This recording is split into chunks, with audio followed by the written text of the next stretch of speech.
mais est-ce que tu ne sais pas que ceci existe? Est-ce que tu ne ressens pas ce que ça me fait ressentir en fait?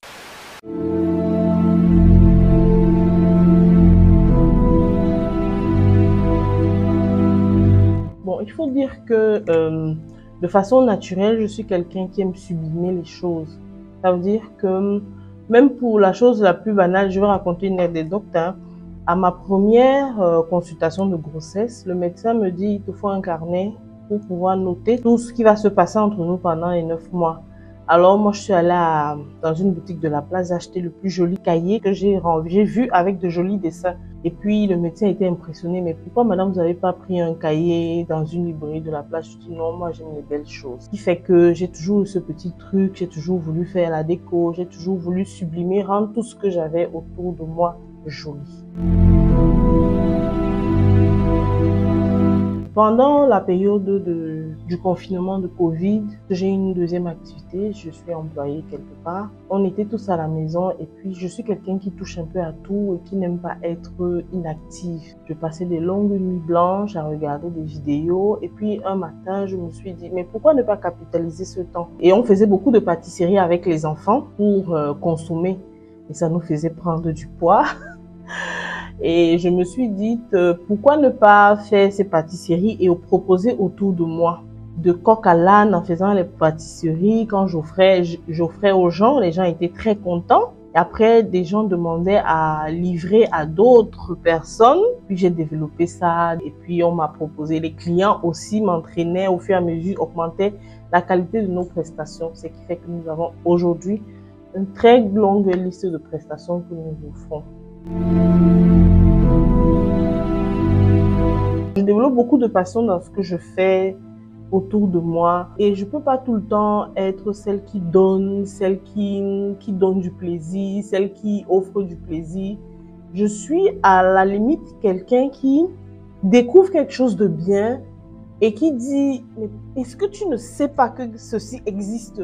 Est-ce que tu ne ressens pas ce que ça me fait ressentir en fait? Je vous avoue que jusqu'au jour d'aujourd'hui, 3 ans plus tard, quand je fais les prestations, je suis aussi émue que la personne qui reçoit le paquet. Mon activité, c'était une occasion pour moi de donner du bonheur autour de soi, de faire, comme je dis, tel est notre slogan, mettre les étoiles dans les yeux. La découverte de son paquet, aussi minable qu'il soit, la découverte de la transformation d'un espace et le plaisir qu'on ressent à recevoir le paquet, pour moi, c'est tout. Vraiment, je peux me contenter de ça. Bon, maintenant, comme il faut bien joindre l'utile à l'agréable. On a transformé ça en business, mais c'est tout part de là et vraiment, c'est le plus important. Nous courons après le gagne-pain, nous courons après les opportunités et très peu d'entre nous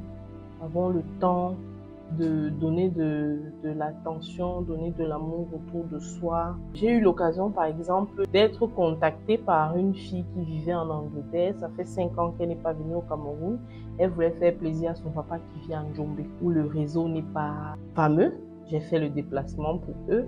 Et le simple fait de pouvoir parler avec son papa, un appel vidéo, de le voir être content de son paquet, c'était même pas ce qu'on lui remettait comme cadeau qui était l'essentiel.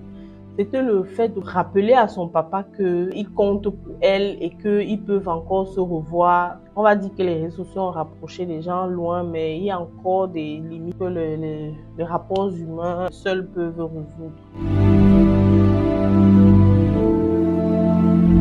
Je dirais créer des emplois parce que j'ai une belle petite équipe dynamique de jeunes qui travaillent avec moi et qui sont chaque jour, bon, je vais pas me vanter, mais qui ont de très gentils messages qu'ils me font à mon anniversaire, à des occasions spéciales. La valorisation de mon art, en fait. Bon, valorisation dans le sens où moi, je valorise mon art, bien entendu, mais le client en face de moi a tendance à le simplifier. Ils ont des attentes extra avec pas des budgets. Ils ont généralement pas de problème de budget, mais avec des paiements dérisoires. Ils se disent que bon, tu fais rien de terrible, pourquoi te payer autant ou bien pourquoi te donner un montant conséquent, d'après eux, bien entendu.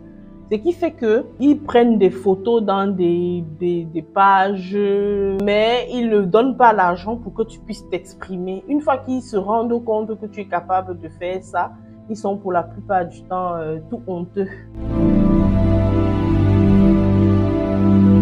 Quand tu fais le devis au client, il a l'impression que tu es trop cher. Pourtant, il est bien d'accord des efforts que tu vas fournir pour pouvoir le satisfaire. C'est de la formation.